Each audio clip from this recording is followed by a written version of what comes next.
नमस्ते विद्यार्थियों, मैं भगवान सिंह अजय मेरू क्लासेज के ऑनलाइन यूट्यूब चैनल में आपका हार्दिक स्वागत करता हूं। विद्यार्थियों, आप इस वीडियो को पूरा देखें और अपने साथियों में इसे ज़रा शेयर करें ताकि उनके लिए भी ये जो उपयोगी हो सके। और विद्यार्थियों, आप इस चैनल को लाइक करें, सब्सक्राइब करें। एक बात और जो मैं आपको पहले भी कह चुका हूँ कि आप इन क्वेश्चंस को अलग रजिस्टर में नोट करें ताकि जो है एग्ज़ाम के समय रिवीजन में आपको आसानी रहे। और तो विद्यार्थियों, आज के करंट अफेयर्स पर चर्चा करते हैं, जिसमें आपके मुख्य रूप से 2 पॉइंट्स हैं। पहला जो पॉइंट दे रखा है वो है 5 रफाल लड़ाकू विमानों की दूसरी खेप जो भारत को सौंप दी गई है, उसके बारे में बात करेंगे। और दूसरा जो पॉइंट है वो है भारतीय जनता पार्टी के संस्थापक सदस्यों में से एक जसवंत सिंह, जिनका कि 27 सितंबर को निधन हो गया है, उनके बारे में बात करेंगे। और विद्यार्थियों, ये वीडियो मैं आपको 4:30 बजे उपलब्ध करा देता हूँ, इसलिए आप 4:30 बजे ये वीडियो देख लें। तो आज के जो है क्वेश्चनों में पहला क्वेश्चन देखिए।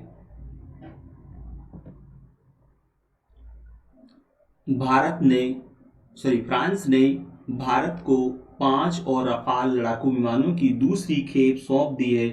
इन विमानों को किस वायुसेना अड्डे पर तैनात किया जाएगा? तो राइट आंसर है कुलाईकुंडा, पश्चिम बंगाल। यानी कि कुलाईकुंडा वायुसेना अड्डे पर इनको जो है तैनात किया जाएगा। तो विद्यार्थियों, क्वेश्चन महत्वपूर्ण है। वैसे तो जो है जब रफाल की जो है लड़ाकू विमानों की पहली खेप जब भारत को प्राप्त हुई थी, उस समय मैंने आपको बताया था, परंतु ये अब 5 विमानों की जो है दूसरी खेप भारत को और सौंप दी गई है। इसलिए ये क्वेश्चन में आपको जो है ज़्यादा महत्वपूर्ण है, इसलिए इसके बारे में भी थोड़ा और बता देता हूँ। विद्यार्थियों, जैसा कि आपको मैंने अभी बताया कि फ्रांस ने भारत को 5 और रफाल लड़ाकू विमानों की दूसरी खेप सौंप दी है और ये विमान फ्रांस से अक्टूबर में भारत लाए जाएंगे। इन विमानों को पश्चिम बंगाल के कुलाईकुंडा वायुसेना अड्डे पर तैनात किया जाएगा, जैसा कि अभी मैंने क्वेश्चन में बताया है आपको। और वहाँ से यानी कि कुलाईकुंडा से इन विमानों को चीन से लगती पूर्वी सीमा की रखवाली के लिए इस्तेमाल किया जाएगा। और यहाँ पर एक बात और कि चीन से लगती सीमा पर वर्तमान में जो है तनाव चल रहा है और इसी जो है तनाव के मद्देनज़र भारत ने इन विमानों में बदलाव करवाए हैं और विशेष रूप से इनके इंजन जो है, क्योंकि यहाँ आपको पता है लद्दाख में सर्दियों में तापमान -40 डिग्री पहुँच जाता है। तो इन जो है विमानों में कुछ जो है भारत ने बदलाव करवाए हैं और कम तापमान में भी इन विमानों का इंजन आसानी से चालू हो सकता है। तो ये बदलाव जो करवाए हैं, इसी वजह से जो अब इन जो है विमानों के इंजन आसानी से जो है चालू हो सकते हैं, चाहे तापमान -40 डिग्री सेल्सियस पर पहुंच जाए तो भी। और क्योंकि अभी मैंने आपको कहा कि लद्दाख में सर्दियों में -40 डिग्री सेल्सियस पहुंच जाता है टेम्परेचर, तो क्योंकि चीन के साथ तनाव चल रहा है और वहाँ पर भी इन जो विमानों का उपयोग आगे चलकर हो सकता है अगर चीन ने भारत पर आक्रमण किया तो इसीलिए वहाँ पर जो है ये ज़्यादा कारगर साबित होंगे। विद्यार्थियों, एक और बात आपको, जैसा कि मैंने पहले बताया था, तो कि जो भारत में जो है 5 रफाल लड़ाकू विमानों की जो पहली खेप जो भारत पहुंची थी, तो उस पहली खेप को जो है 10 सितंबर को अम्बाला वायुसेना अड्डे पर औपचारिक तौर पर वायुसेना के 17 गोल्डन एरो स्क्वाड्रन में तैनात किया गया था।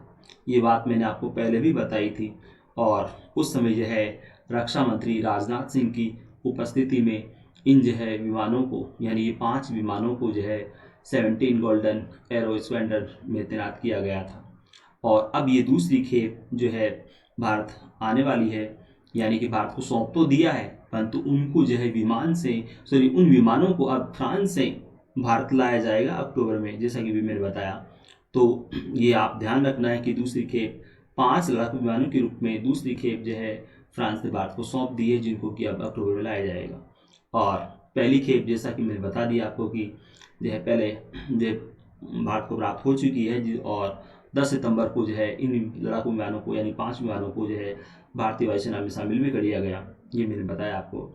एक और बात विद्यार्थियों आपको ध्यान रखनी है, वो ये कि भारत ने फ्रांस के साथ 36 रफाल विमानों की खरीद के लिए सौदा किया था और 36 विमानों में से 30 लड़ाकू विमान होंगे और 6 प्रशिक्षण विमान होंगे।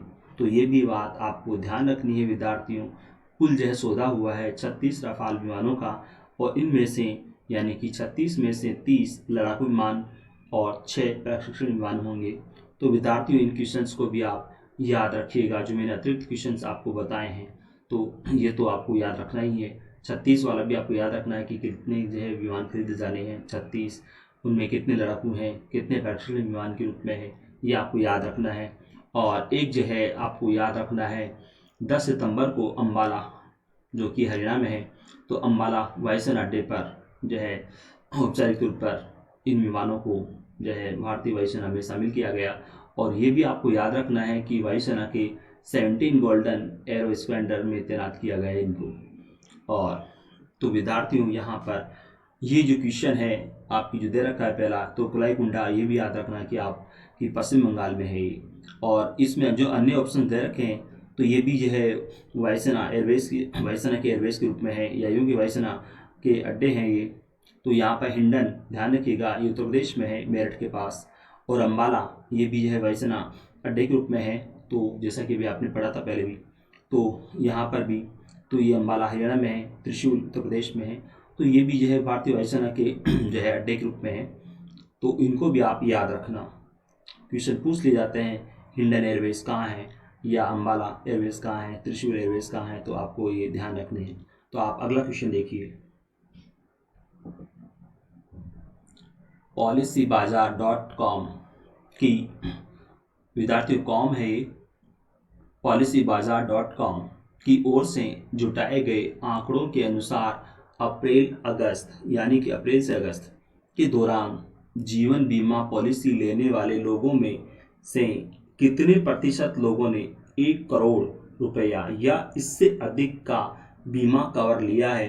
तो राइट आंसर है 50%।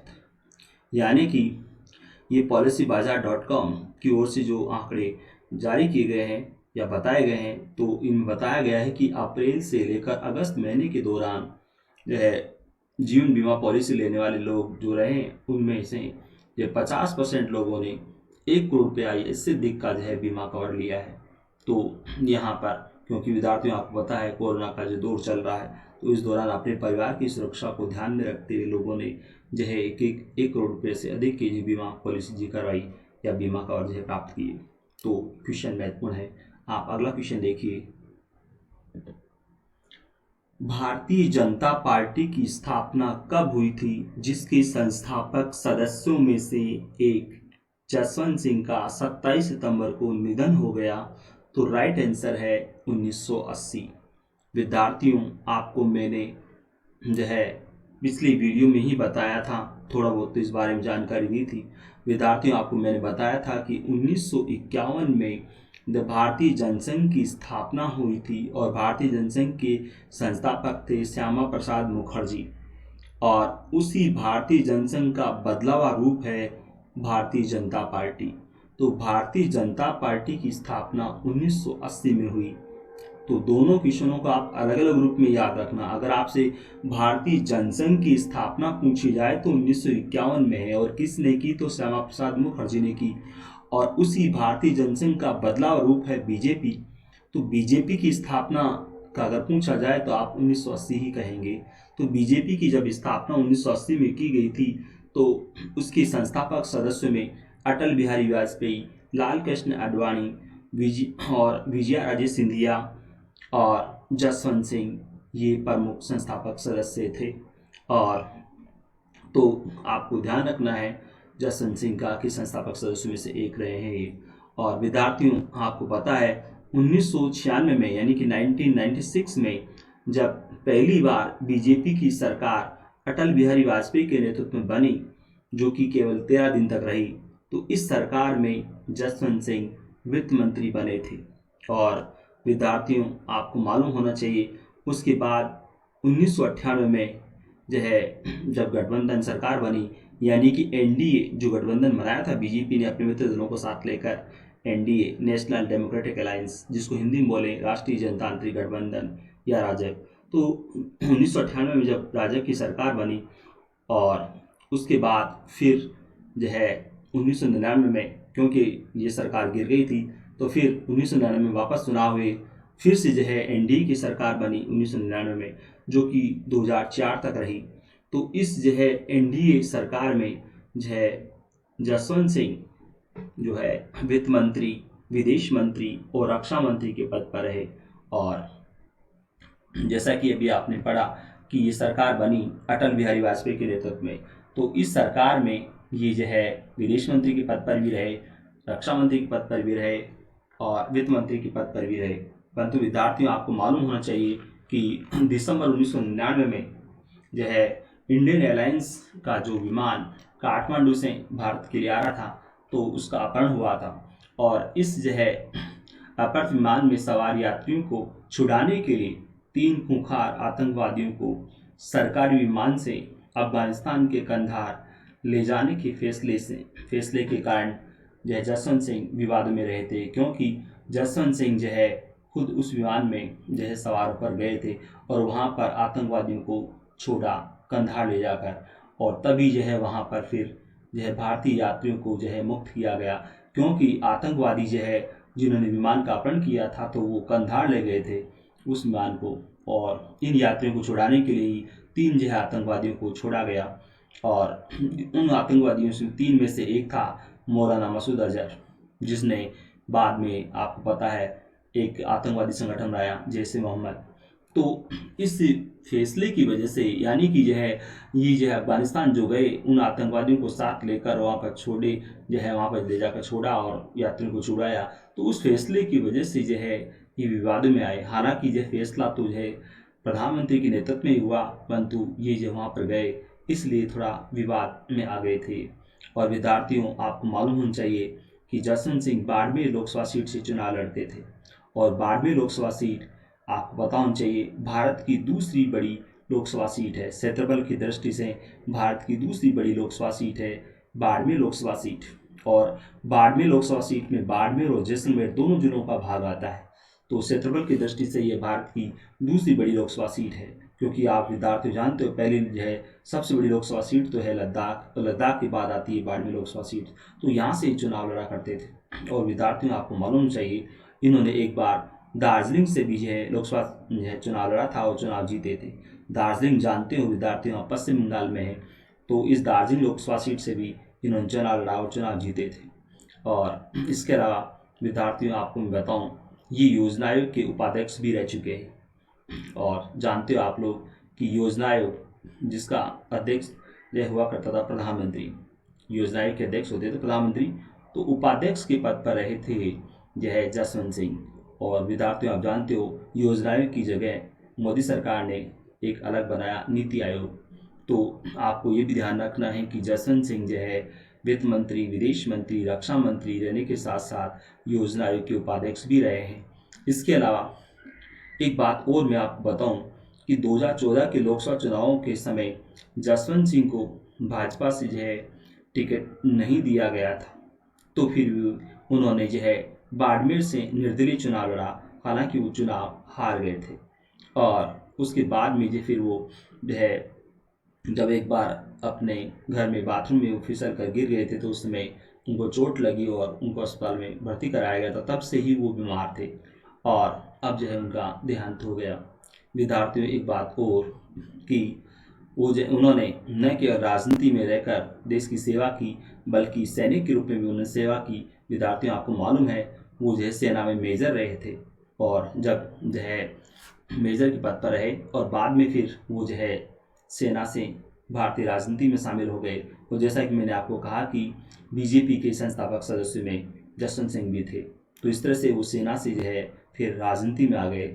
और जैसा कि मैंने आपको बता दिया कि वो किन किन पदों पर रहे। और विद्यार्थियों, उनका जन्म बाड़मेर के जसोल गांव में हुआ था। तो विद्यार्थियों, जसवंत सिंह के बारे में मैंने जो आपको अतिरिक्त जानकारी दी है, तो यहाँ पर इसको भी आप याद रखिएगा इस जानकारी को। क्योंकि क्वेश्चन महत्वपूर्ण है। और तो आप अगला क्वेश्चन देखिए। अडानी ग्रीन एनर्जी कित अडानी ग्रीन एनर्जी कंपनी कितने मेगावाट के पार्क राजस्थान में विकसित करेगी? तो राइट आंसर है 9,700 मेगावाट के। विद्यार्थियों, अभी जो है राजस्थान गवर्नमेंट के साथ इनका जो है इस बारे में समझौते पर वार्ता चल रही है इनकी, और राजस्थान गवर्नमेंट का प्रयास है कि ये जो है निवेश वो राजस्थान में लाएं। इसलिए अडानी ग्रीन एनर्जी एजेंसी को कई जो है सुविधाएं छूट देने के बारे में राजस्थान गवर्नमेंट जो है विचार कर रही है, और लगभग ये तय माना जा रहा है कि ये जो है निवेश राजस्थान में हो जाएगा। तो इस तरह से जो है एक बड़ा निवेश होगा राजस्थान में अडानी ग्रीन एनर्जी एजेंसी का। तो आपको ध्यान रखना है कि कितना तो कितने मेगावाट का ये कितने मेगावाट की पार्क स्थापित करेगी ये कंपनी, तो 9,700 मेगावाट के। तो आप अगला क्वेश्चन देखिए। चंबल नदी किन राज्यों में बहती है जिसके इकोसिस्टम को पुनर्जीवित करने के लिए वन विभाग गंगा की तर्ज पर नमामि गंगे योजना पर कार्य करेगा? तो राइट आंसर है मध्य प्रदेश, राजस्थान, उत्तर प्रदेश, यानी कि 3 राज्यों में बहती है चंबल नदी। मध्य प्रदेश से जो है ये नदी बहती हुई राजस्थान में आती है, और राजस्थान से ये बहती हुई यूपी में जाकर यमुना नदी में मिलती है। चंबल नदी यमुना नदी मिलती है, और आप जानते हो विद्यार्थियों यमुना नदी गंगा नदी मिलती है प्रयागराज में। और तो यहाँ पर आपको एक बात तो ध्यान रखना है कि इस जो है प्रोजेक्ट का नाम क्या है, तो नमामि गंगे योजना। योजना कह लो या प्रोजेक्ट कह लो, एक ही बात है। और ये कौन जो है संभालेगा इसका जो है, तो वन विभाग की तरफ से जो है ये चलाई जाएगी। और यहाँ पर एक बात और मैं आपको बताऊँ इसमें कि इसके लिए वन विभाग जल शक्ति मंत्रालय, केंद्र सरकार का जो मंत्रालय जल शक्ति मंत्रालय और भारतीय वन्य जीव संस्थान की मदद लेगा। वन विभाग इन दोनों की मदद लेगा इस योजना के लिए। इसके अलावा एक और बात, भारतीय वन्य जीव संस्थान व वन विभाग मिलकर जो है यहाँ संकट से जूझ रहे गंगा डॉल्फिन, घड़ियाल, उदबिलाव आदि जलीय जीवों की जो है दुर्लभ प्रजातियों को बचाने का कार्य करेंगे। यानी कि इस जो है नमामि गंगे योजना से इन दुर्लभ प्रजातियों को बचाया जा सकेगा।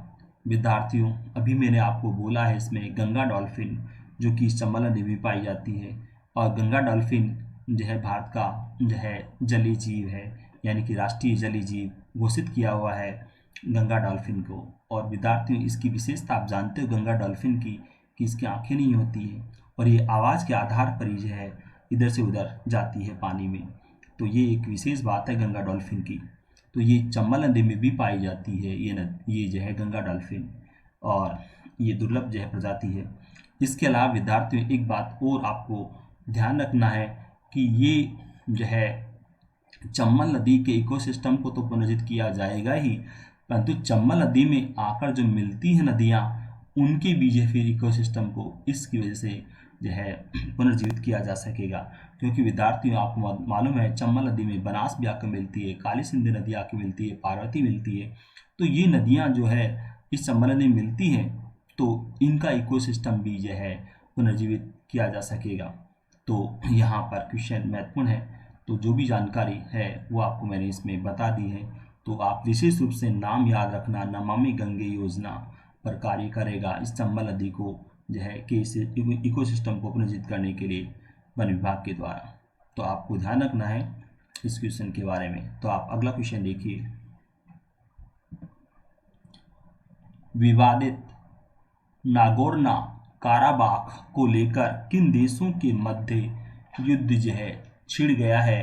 तो राइट आंसर है आर्मेनिया और अजरबैजान। विद्यार्थियों, यहाँ पर आप इस विवादित स्थान का नाम याद रखिएगा, नागोर्नो काराबाख, क्योंकि युद्ध का कारण यही है। विवादित नागोर्नो काराबाख को लेकर किन देशों के मध्य युद्ध छिड़ गया है? तो ये आप ध्यान रखना है कि आर्मेनिया और अजरबैजान के बीच इसको लेकर युद्ध छिड़ा है। विद्यार्थियों, आपको मैं जानकारी दूं कि ये आर्मेनिया और अजरबैजान ये सोवियत संघ में जो है शामिल हुए थे, या यूँ कहें कि सोवियत संघ का हिस्सा थे। तो आर्मेनिया और अजरबैजान ये जब सोवियत संघ में शामिल हुए तो ये सोवियत संघ के जो है ये प्रांत बन गए, और बाद में जो है रूस के यानी कि सोवियत संघ के जो राष्ट्रपति रहे स्टालिन, तो लेनिन के बाद राष्ट्रपति बने थे स्टालिन, तो स्टालिन ने जो है अजरबैजान का नागोर्नो काराबाख ये क्षेत्र जो है आर्मेनिया में शामिल कर दिया था, या यूँ कहें कि आर्मेनिया प्रांत में शामिल कर दिया था, और इसी वजह से ये आर्मेनिया का हिस्सा हो गया जो कि पहले अजरबैजान का हिस्सा था। स्टालिन ने अजरबैजान का क्षेत्र नागोर्नो काराबाख आर्मेनिया को दे दिया था, तो ये इस तरह से जो है आर्मेनिया का हिस्सा बन गया। परंतु यहाँ पर जो है इस नागोर्नो काराबाख क्षेत्र में जो है अजर जो जाति है जो है उसका बाहुल्य है, और अब क्योंकि 1991 में सोवियत संघ का विभाजन हुआ, 15 अलग अलग देश बने, तो उन्हीं में से ही ये दो देश ये भी बने, आर्मेनिया और अजरबैजान, ये भी जो है अलग देश बने। विद्यार्थियों, आपको मालूम होना चाहिए कुल 15 देश बने थे सोवियत संघ के विभाजन से, कुल 15 देश बने थे, जिनमें आपको मालूम होना चाहिए रूस सबसे बड़ा है। तो विश्व का सबसे बड़ा देश हुआ करता था सोवियत संघ, और सोवियत संघ के विभाजन के बाद जो 15 देश बने तो उनमें से एक रूस वो अब जो है विश्व का सबसे बड़ा देश है क्षेत्रफल की दृष्टि से। तो विद्यार्थियों, यहाँ पर मैं बता रहा था कि 15 देश बने, तो उन 15 देशों में रूस, Belarus, Estonia, Latvia, Lithuania, Georgia, Moldova, आपके Armenia, Azerbaijan, Kazakhstan, Kyrgyzstan, Turkmenistan, Tajikistan, ये देश बने 15। तो आपको ध्यान रखना है ये आर्मेनिया और अजरबैजान भी सोवियत संघ का हिस्सा ही थे। अब क्योंकि जैसा मैंने कहा कि ये नागोर्नो काराबाख ये अजरबैजान का हिस्सा था जो कि आर्मेनिया को दिया गया था। अब स्वतंत्र हो जाने के बाद आर्मेनिया और अजरबैजान जब स्वतंत्र देश बन गए तो अजरबैजान ने अपने उस पुराने क्षेत्र पर अपना दावा जताया, परंतु आर्मेनिया ने उसके दावे को खारिज किया, और इसी वजह से दोनों के बीच लंबे समय तक विवाद रहा, और ये विवाद अब युद्ध में बदल गया है। तो विद्यार्थियों, क्वेश्चन महत्वपूर्ण है। अगला क्वेश्चन देखिए आप। आर्मेनिया ने 2020 में भारत से कौन सा रडार खरीदा था जिससे आर्मेनिया ने युद्ध में अजरबैजान के युद्धक उपकरण बर्बाद कर दिए? तो राइट आंसर है स्वाति। विद्यार्थियों, ये स्वाति रडार जो है 2020 में भारत से खरीदा था आर्मेनिया ने। वैसे जो है रडार खरीदने के लिए जो है विश्व की कई कंपनियों ने जो है अपने टेंडर जो वहाँ पर लेने के प्रयास किए थे, परंतु और रूस भी उसमें शामिल था, परंतु आर्मेनिया ने भारत की जो है स्वाति रडार को सर्वश्रेष्ठ रूप में चुना और इसको खरीदा। और यहाँ पर अब इसी रडार की बदौलत आर्मेनिया ने अजरबैजान के कई जो है हेलीकॉप्टर और जो है जो इसके अन्य उपकरण हैं जिसमें युद्धक टैंक है उनको भी इसी वजह से नष्ट कर पाया है, और इसी वजह से आर्मेनिया का पलड़ा भी भारी है अजरबैजान की तुलना में। तो आप ध्यान रखिएगा रडार का नाम। अगला क्वेश्चन देखिए। धोलेरा किस राज्य में है जहां सौर ऊर्जा व भूतापीय ऊर्जा का समन्वय करके बिजली पैदा की जाएगी और ये देश का ऐसा पहला प्रोजेक्ट होगा? तो राइट आंसर है गुजरात। विद्यार्थियों, ये गुजरात के अहमदाबाद जिले में आता है धोलेरा, और यहाँ पर ही सौर ऊर्जा और भूतापीय ऊर्जा का समन्वय करके बिजली पैदा की जाएगी, और यहाँ पर जो प्रोजेक्ट लगेगा तो ये देश का ऐसा पहला प्रोजेक्ट होगा। तो आप अगला क्वेश्चन देखिए। किस देश के वैज्ञानिकों ने सुअर के लीवर की रक्त कोशिकाओं को सुअर की लसिका ग्रंथि में इंजेक्ट कर नया लीवर विकसित करने में सफलता प्राप्त की है? तो राइट आंसर है यूएसए, यानी कि यूएसए के वैज्ञानिकों ने ये सफलता प्राप्त की है। तो आप अगला क्वेश्चन देखिए। गुप्तेश्वर पांडे बिहार के पुलिस महानिदेशक पद से इस्तीफा देकर किस राजनीतिक दल में शामिल हुए हैं? तो राइट आंसर है जनता दल एकीकृत। विद्यार्थियों आप ध्यान रखिएगा, कई बार होता है एग्जाम में वो जनता दल ब्रैकेट में एकीकृत लिखने की बजाय यूनाइटेड लिख देता है, तो बात एक ही है, वहाँ पर अंग्रेजी में लिख देता है यूनाइटेड, तो कंफ्यूज मत होना। विद्यार्थियों आपको पता है कि जनता दल के नेता है नीतीश कुमार, और जनता दल एकीकृत के नेता है नीतीश कुमार जो कि बिहार के मुख्यमंत्री हैं।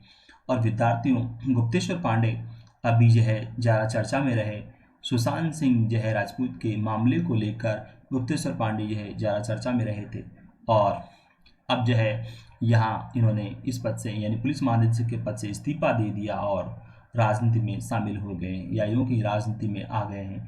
और जिस राजनीतिक दल में ये शामिल हुए हैं वो है जनता दल एकीकृत। तो आप अगला क्वेश्चन देखिए, जिन्ना इंडिया पार्टीशन इंडिपेंडेंस नामक पुस्तक के लेखक कौन है? राइट आंसर है जसवंत सिंह। जसवंत सिंह जिनके बारे में अभी अभी हमने चर्चा की थी, जो कि जो है वाजपेयी गवर्नमेंट के समय विदेश मंत्री, रक्षा मंत्री, वित्त मंत्री के पद पर है, अभी हमने बात की थी। विद्यार्थियों इन्होंने ये जो पुस्तक लिखी, तो इस पुस्तक में इन्होंने जो है सरदार वल्लभ भाई पटेल की भी है कुछ जो है उन पर कुछ टिप्पणियां जो है इस पुस्तक में की है।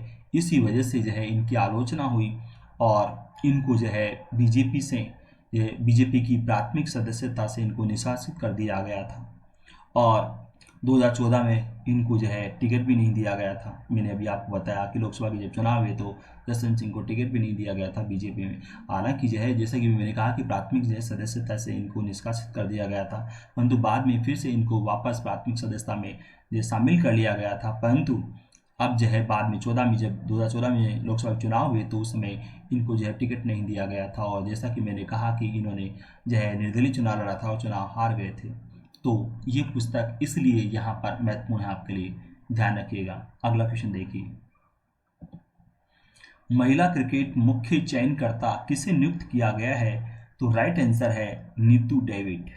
और तो विद्यार्थियों जैसा कि मैं आपको हमेशा कहता हूँ, आपके एग्जाम में जो है खेल से संबंधित 2-3 क्वेश्चन दे देते हैं, तो आप ध्यान रखिएगा इसमें ये क्वेश्चन भी महत्वपूर्ण है। महिला क्रिकेट के मुख्य चयनकर्ता के रूप में नीतू डेविड को जो है नियुक्त किया गया है। अगला क्वेश्चन देखिए आप,